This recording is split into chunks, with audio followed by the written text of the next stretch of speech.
L'agence de Villefranche est une agence de taille moyenne au niveau des expertises.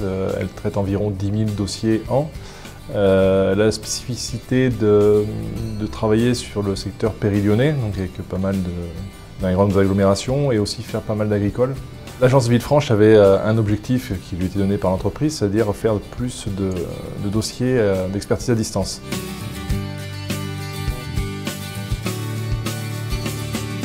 Le projet Mémo-Réparateur EAD a été créé pour justement pallier à un problème de résultat au niveau du taux d'EAD qui était géré dans l'agence.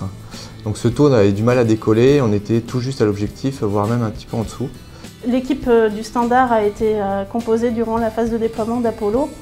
Elle était composée de 2 experts et de moi-même. On s'est réunis à raison de 20-25 minutes tous les 15 jours. En tout, on a mis 6 semaines pour déployer, pour écrire le standard.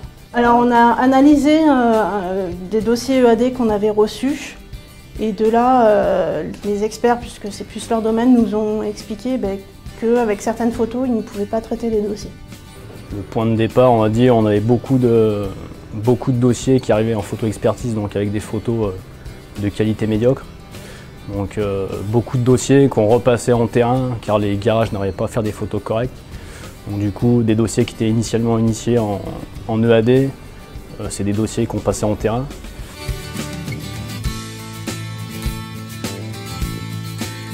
Les experts ont pris des photos réelles de ce qu'ils avaient besoin et on s'est servi des photos qu'on recevait des réparateurs inexploitables pour les mettre en opposition chacune de leur côté. Ça a découlé d'un standard avec des photos, ce qui était plus parlant pour les réparateurs. Les réparateurs étaient demandeurs, ils faisaient des mauvaises EAD mais sans forcément s'en rendre compte. Ils ne voulaient peut-être pas vraiment s'en rendre compte. Donc on est venu avec notre affiche, on l'a posé dans leur bureau, derrière l'ordinateur, et on leur a donné les explications qu'il y avait avec. Ça s'est toujours très bien passé.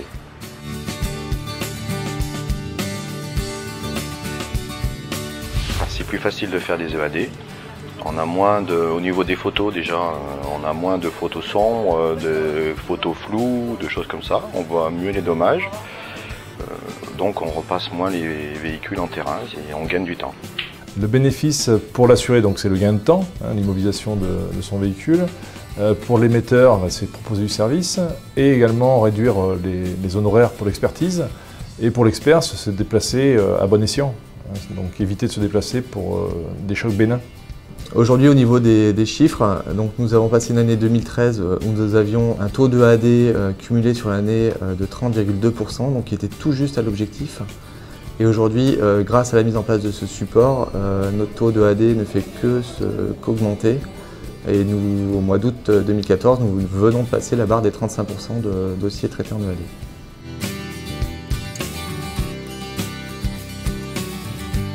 La démarche Apollo nous a sensibilisés sur le client et elle nous a permis de recentrer notre travail sur le client et ce qu'il attend du produit fini qu'on doit lui délivrer.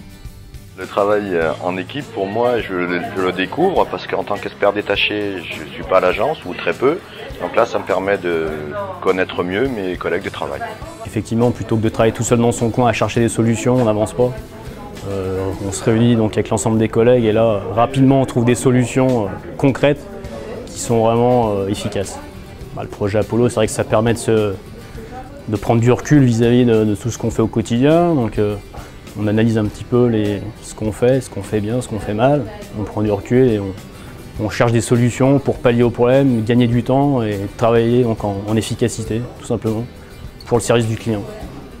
Apollo, pour moi, c'est plusieurs choses. C'est tout d'abord la mise en avant du travail d'équipe dans la résolution de problèmes. C'est ensuite un état d'esprit. C'est vraiment la volonté de sans cesse vouloir s'améliorer et en faisant des choses simples. Donc c'est également tester des choses et ne pas avoir peur de se tromper, parce qu'on se trompe parfois, mais on tire des leçons de notre expérience. C'est trouver des solutions et être fier de ce qu'on a fait. Et enfin, Apollo, c'est la réunion quotidienne qui est menée en équipe, qui est un moment d'échange constructif, qui se fait rapidement, mais qui permet de balayer beaucoup de choses, et qui est un moment aussi de bonne humeur au sein de l'équipe. La démarche Apollo, c'est formidable, puisqu'on s'appuie sur l'équipe. Précédemment, de manière plus traditionnelle, les démarches étaient descendantes, donc il y a des gens qui pensent, qui pontent des méthodes, qui sont mises en application. Mais il y a un tel écart et des telles différences de contextes locaux qui font que c'est assez difficile de pondre une méthode qui s'applique partout. Puis par ailleurs, il n'y a pas d'appropriation quand on fait une méthode descendante, purement descendante. Et un des gros avantages d'Apollo, c'est l'appropriation de l'ensemble de ces dispositifs et des processus qui fait que non seulement les gens ajustent la méthode au plus proche du contexte local, mais en plus se l'approprient, c'est leur méthode. Elle est forcément meilleure.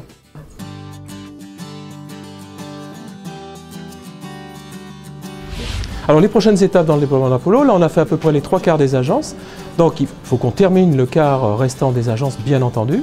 Alors ça c'est une première vague, mais ce n'est pas parce qu'on a terminé la mise en place d'Apollo dans les agences que c'est terminé, au contraire, ce n'est pas une fin, c'est un début. Tout commence là, c'est-à-dire qu'il faut arriver à pérenniser dans l'ensemble de nos agences cette méthode de réinterprétation, d'appropriation, de travail en commun, etc., de manière à ce que ça perdure dans la durée. Et puis par ailleurs, il n'y a pas que les agences, il faut aussi qu'on s'occupe de mettre en place ce type de méthode pour que les services centraux, qui sont soumis à des problématiques très différentes, mais néanmoins à d'autres problématiques, puissent elles aussi s'approprier les dispositifs, les améliorer, et là aussi au service du client. Avec des clients différents, puisqu'il y a le client final qui peut être l'assureur ou l'assuré, mais il y a aussi le client que sont les agences. Donc voilà, donc il y a encore, c'est un programme vaste, sans fin, c'est plus une tournée d'esprit, une méthode sur le long terme. Voilà.